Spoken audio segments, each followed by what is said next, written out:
By Jane Austen, Volume 2, Chapter 2. Jane Fairfax was an orphan, the only child of Mrs. Bates's youngest daughter. The marriage of Lieutenant Fairfax, of the Regiment of Infantry, and Miss Jane Bates had had its day of fame and pleasure, hope and interest, but nothing now remained of it, save the melancholy remembrance of him dying in action abroad, of his widow sinking under consumption and grief soon afterwards, and this girl. By birth she belonged to Highbury, and when at 3 years old, on losing her mother, she became the property, the charge, the consolation, the fondling of her grandmother and aunt, there had seemed every probability of her being permanently fixed there, of her being taught only what very limited means could command, and growing up with no advantages of connection or improvement, to be engrafted on what nature had given her in a pleasing person, good understanding, and warm-hearted, well-meaning relations. But the compassionate feelings of a friend of her father gave a change to her destiny. This was Colonel Campbell, who had very highly regarded Fairfax as an excellent officer and most deserving young man, and farther had been indebted to him for such attentions during a severe camp fever as he believed had saved his life. These were claims which he did not learn to overlook, though some years passed away from the death of poor Fairfax before his own return to England put anything in his power. When he did return, he sought out the child and took notice of her. He was a married man, with only one living child, a girl, about Jane's age, and Jane became their guest, paying them long visits, and growing a favourite with all. And before she was 9 years old, his daughter's great fondness for her, and his own wish of being a real friend, united to produce an offer from Colonel Campbell of undertaking the whole charge of her education. It was accepted, and from that period Jane had belonged to Colonel Campbell's family, and had lived with them entirely, only visiting her grandmother from time to time. The plan was that she should be brought up for educating others, the very few £100 which she inherited from her father making independence impossible. To provide for her otherwise was out of Colonel Campbell's power, for though his income by pay and appointments was handsome, his fortune was moderate, and must be all his daughter's. But, by giving her an education, he hoped to be supplying the means of respectable subsistence hereafter. Such was Jane Fairfax's history. She had fallen into good hands, known nothing but kindness from the Campbells, and been given an excellent education. Living constantly with right-minded and well-informed people, her heart and understanding had received every advantage of discipline and culture, and Colonel Campbell's residence being in London, every lighter talent had been done full justice to by the attendance of first-rate masters. Her disposition and abilities were equally worthy of all that friendship could do, and at 18 or 19 she was, as far as such an early age can be qualified for the care of children, fully competent to the office of instruction herself.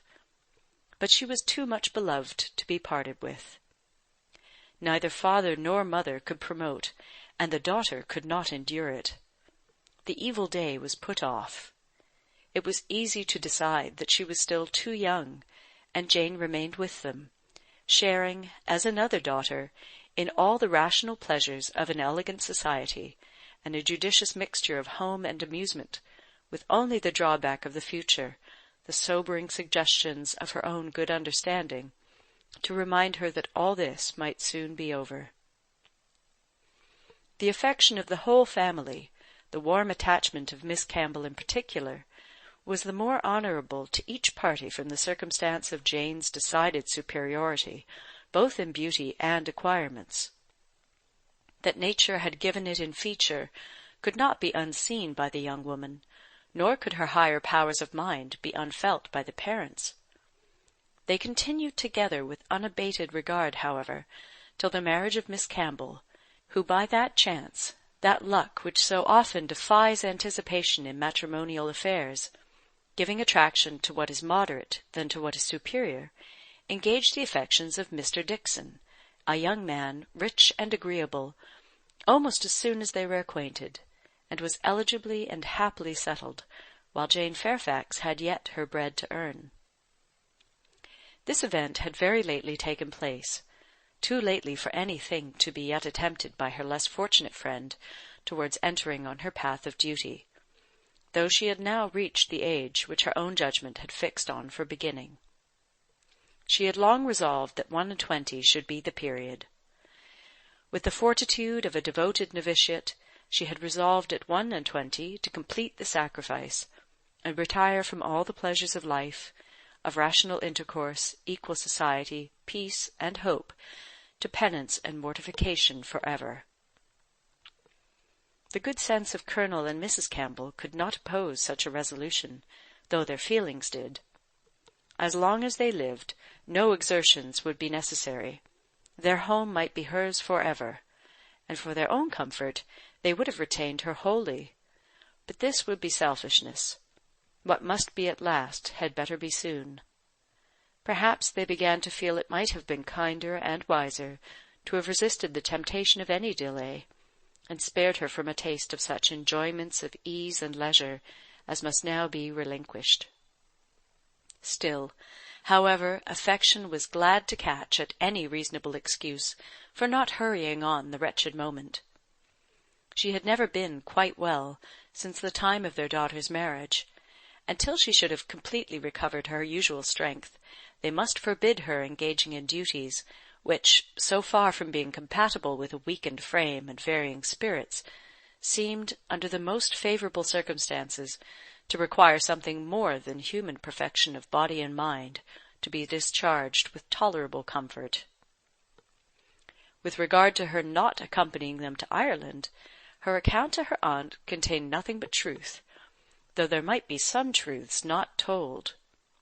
It was her own choice to give the time of their absence to Highbury, to spend, perhaps, her last months of perfect liberty with those kind relations to whom she was so very dear, and the Campbells, whatever might be their motive or motives, whether single or double or treble, gave the arrangement of their ready sanction, and said that they depended more on a few months spent in her native air for the recovery of her health than on anything else. Certain it was that she was to come, and that Highbury, instead of welcoming that perfect novelty which had been so long promised it, Mr. Frank Churchill, must put up for the present with Jane Fairfax, who could bring only the freshness of a 2 years' absence. Emma was sorry. To have to pay civilities to a person she did not like through 3 long months, to be always doing more than she wished, and less than she ought. Why she did not like Jane Fairfax might be a difficult question to answer. Mr. Knightley had once told her it was because she saw in her the really accomplished young woman which she wanted to be thought herself, and though the accusation had been eagerly refuted at the time, there were moments of self-examination in which her conscience could not quite acquit her. But she could never get acquainted with her. She did not know how it was, but there was such coldness and reserve, such apparent indifference whether she pleased or not. And then her aunt was such an eternal talker, and she was made such a fuss with by everybody, and it had been always imagined that they were to be so intimate, because their ages were the same. Everybody had supposed they must be so fond of each other. These were her reasons. She had no better. It was a dislike so little just, every imputed fault was so magnified by fancy, that she never saw Jane Fairfax the first time after any considerable absence, without feeling that she had injured her, and now, when the due visit was paid, on her arrival after a 2 years' interval, she was particularly struck with the very appearance and manners, which for those 2 whole years she had been depreciating. Jane Fairfax was very elegant, remarkably elegant, and she had herself the highest value for elegance. Her height was pretty, just such as almost everybody would think tall, and nobody could think very tall.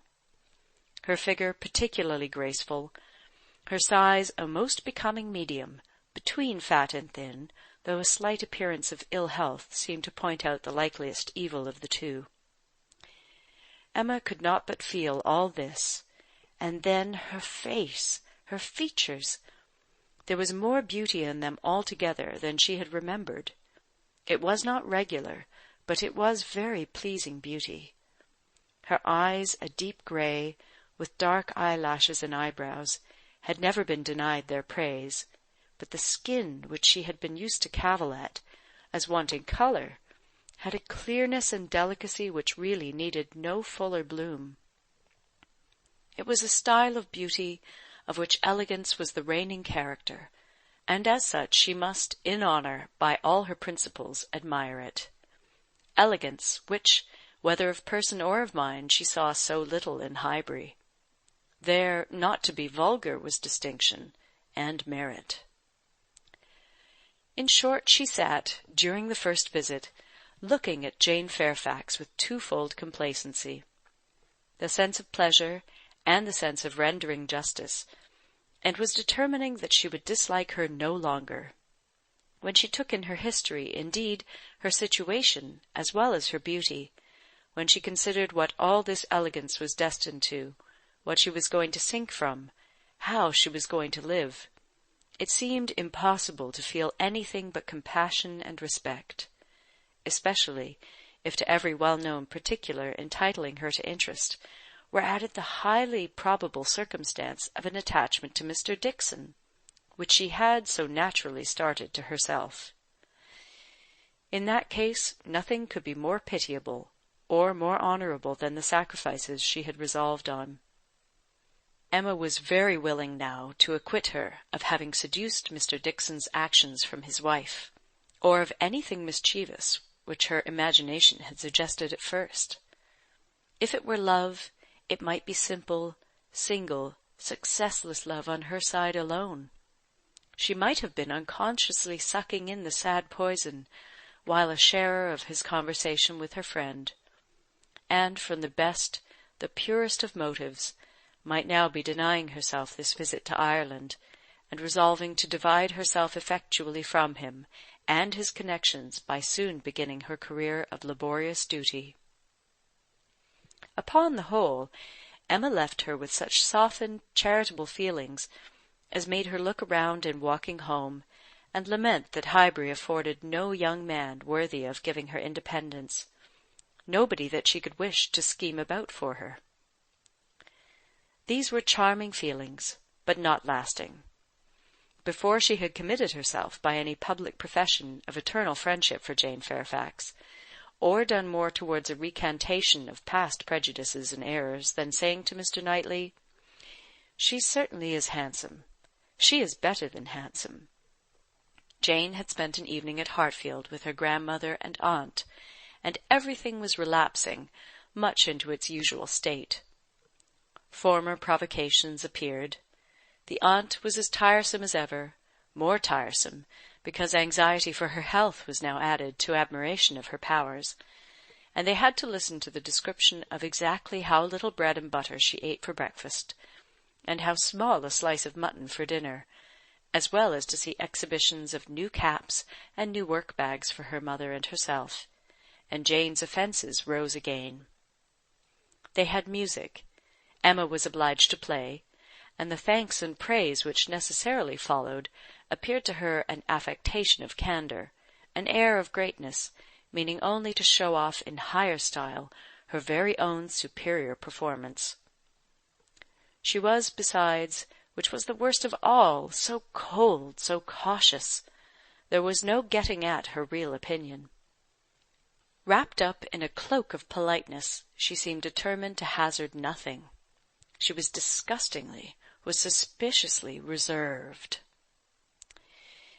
If anything could be more, where all was most, she was more reserved on the subject of Weymouth and the Dicksons than anything.